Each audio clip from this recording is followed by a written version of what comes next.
Donovan Mitchell and the Miami Heat are back in talks, and it seems like this time we actually might have a push to go out and get the young all-star wing from the Cleveland Cavaliers. We're going to break down all the information we have on this episode of Heat Digest, again, where we create daily Miami Heat content. So if that interests you guys, please subscribe to the channel, as 84% of you guys currently watching this video are not currently subscribed to the channel. We're on the road to 1,400 subscribers. We do appreciate and see all the love and support you guys do show us, so thank you guys so very much. But now let's break down Donovan Mitchell possibly landing in Miami. Now, if you've been following the Miami Heat for some time now, just some time being just a year this season, going into last season, last off season, I should say, you know that the Miami Heat and Donovan Mitchell have been in talks before, and now this time it seems like there's a legit chance that the Miami Heat might make a push at getting Donovan Mitchell or landing Donovan Mitchell, as NBA insiders believe Donovan Mitchell has Miami, and I quote, high on his list of destinations. Again, this was from NBA Central on Twitter. If you click on the picture of Donovan Mitchell, it then takes you to the article written by thedunkcentral.com, and then you get these quotes. Now, some really good information in this article. Donovan Mitchell is in the midst of a strong postseason run, which is absolutely correct. He's averaging just under 30 points a game. However, his future with the Cleveland Cavaliers is uncertain. The five-time All-Star is expected to decline his $37.1 million player option for 2025-2026. The Miami Heat are reportedly high on his list of destinations if he does leave Cleveland. Now, the idea of him being high on Miami is not really the big piece of information here, as it seems like he's been in connections with the Miami Heat, not only the city, but the players playing in Miami with Bam Adebayo and Jimmy Butler, as there's been not hundreds of photos, but dozens of photos from when they all partied together, went out to dinner, trained together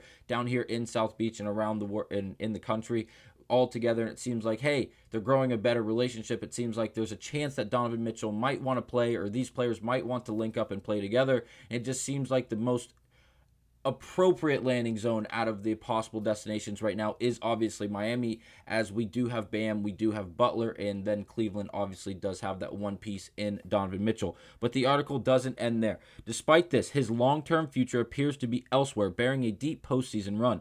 The Cavaliers are unlikely to recoup the haul they gave up to acquire Mitchell from the Utah Jazz, which includes Lauri Markkanen, Colin Sexton, Ochai Agbaji, 3 first-round draft picks, and 2 pick swaps. They will, however, look to receive some value back rather than losing their star for nothing. Now, obviously, that should come off as a bit obvious that they're obviously wanting to acquire some value back for giving up Donovan Mitchell.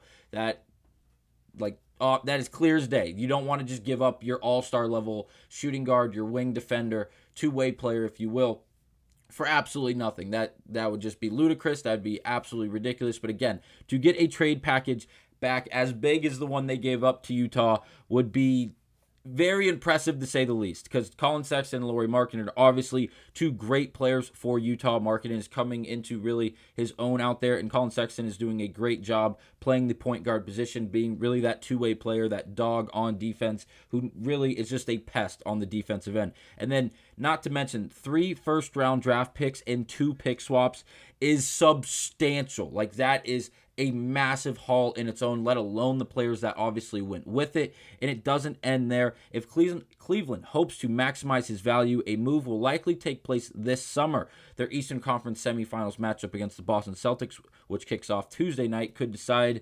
Mitchell's future. Obviously, if you did not see that game, Cleveland got their ass handed to them by the Boston Celtics and the role players that they have, as that entire team seems to show up and play very, very well night in and night out. It seems like they will be representing the East in the championship this season. But again, nothing's for sure, and we have a long ways until that time. But again, Donovan Mitchell leaving Cleveland. He's been a hell of a player for not only Cleveland, but it's ever since he was drafted to Utah back in 2017, 2018, where he did play those 5 seasons in Utah before being traded to Cleveland in 2022, 2023, where he's been a great player. For his career, he's averaged 24.5 points per game, 4.5 rebounds, and 4.5 assists, with a 1.5 steals per game.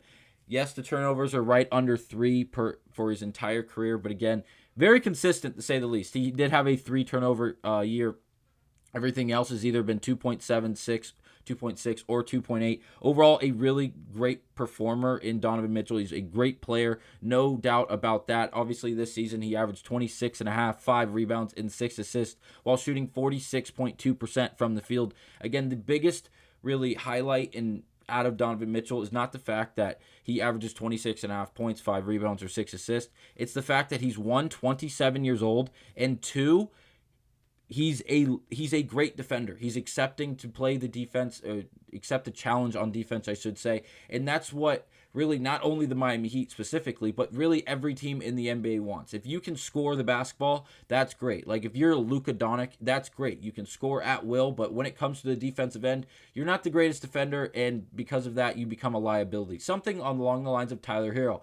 I do not think Tyler Hero, Donovan Mitchell, or even Luka Doncic are anywhere near the same class. I think Tyler Hero is a tier below them. But again, offensively, he's gifted. He can score the basketball. But when we come down to the defensive end, he then becomes that liability that we know that he is. Not only all season long, but again, in the playoffs, it's obviously highlighted and it's explicit due to the fact that when those playoffs come, it comes down to a game at a time. It's first 1 to 4 wins in a 7-game series. And if we know, or if the other team knows that they can exploit Tyler Hero in his defensive inabilities, running screen and rolls, causing matchups that they know they can really exploit, and then they go right at Tyler Hero. We highlighted that in a few videos before when Tyler Hero was catching all that heat. We expressed our concerns for the defensive side of the ball coming from Tyler Hero, using the stats and everything else. But once again, I have one last clip, or one last quote, if you will. This is from NBA Central, but again, this is from April 16th.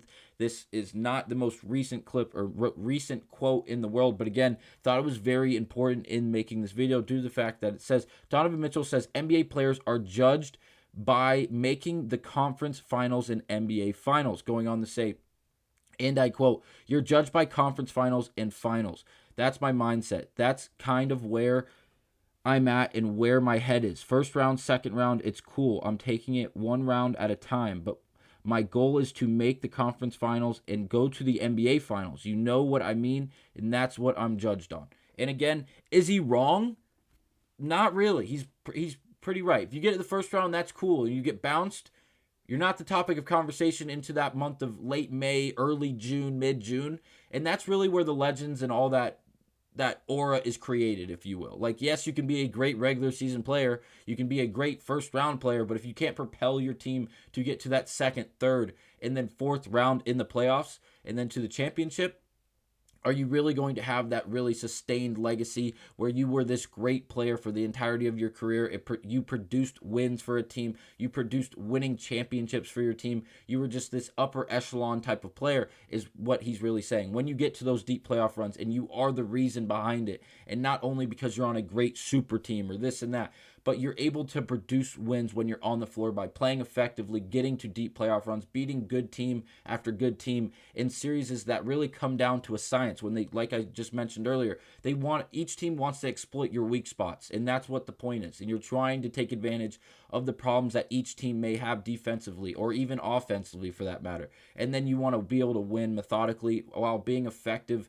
And when it helps, it helps. It definitely helps when you have someone like Donovan Mitchell, especially on the offensive end, who has the ability to produce the way he does. But again, on the defensive end, he's no slouch, and he has the ability to really dictate the game, not only offensively but as well defensively. Let me know down in the comments what you guys think. If we did land Donovan Mitchell, we would not be giving up Jimmy Butler. We would not be giving up Bam Adebayo. I know you guys are ripping me in the comments for the Jimmy Butler video from last night, but I got news flash for you. Shams came out just today, and again, we will make another video on this. Shams came out today and reported that Jimmy Butler has made it extremely clear he would like to finish his career in Miami. But again, that is for another video for another day. Thank you guys for watching this video. Again, let me know down in the comments what you guys think about the Donovan Mitchell landing in Miami this offseason. Again, that'll be it for this episode of Heat Digest. Thank you guys so much for watching. I'll see you on the next one.